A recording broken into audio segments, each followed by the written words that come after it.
এবারে প্রস্তাবিত বাজেট আওয়ামী লীগ সরকার শূন্যের ওপর দিয়েছে বলে মন্তব্য করেছেন বিএনপি মহাসচিব মির্জা ফখরুল ইসলাম আলমগীর।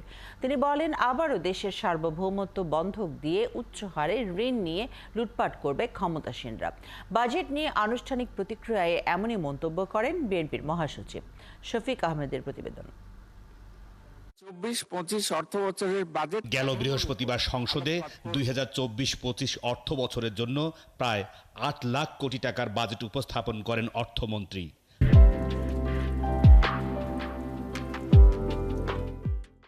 বিএনপির পক্ষ থেকে উপস্থাপিত বাজেটকে ঋণ নির্ভর এবং দুর্নীতির বাজেট হিসেবে মন্তব্য করেন দলের মহাসচিব। প্রস্তাবিত বাজেট নিজেদের চুরি হালাল করা ধান্দাবাজির বাজেট।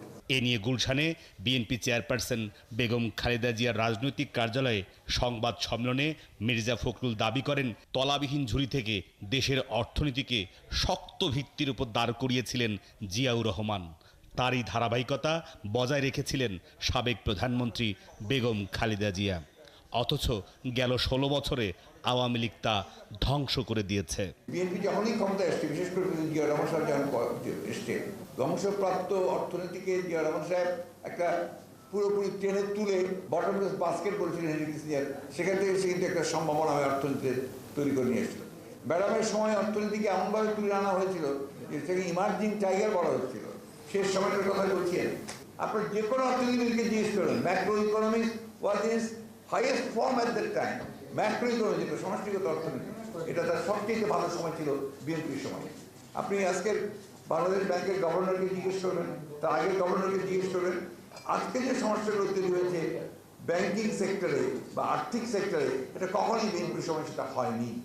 তখন যে অর্থনীতির একটা স্টেবল কন্ডিশন ছিল।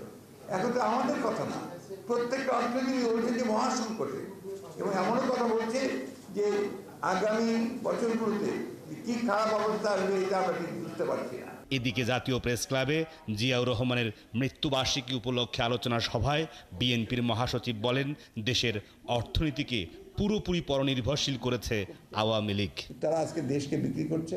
শফিক আহমেদ, 71, ঢাকা।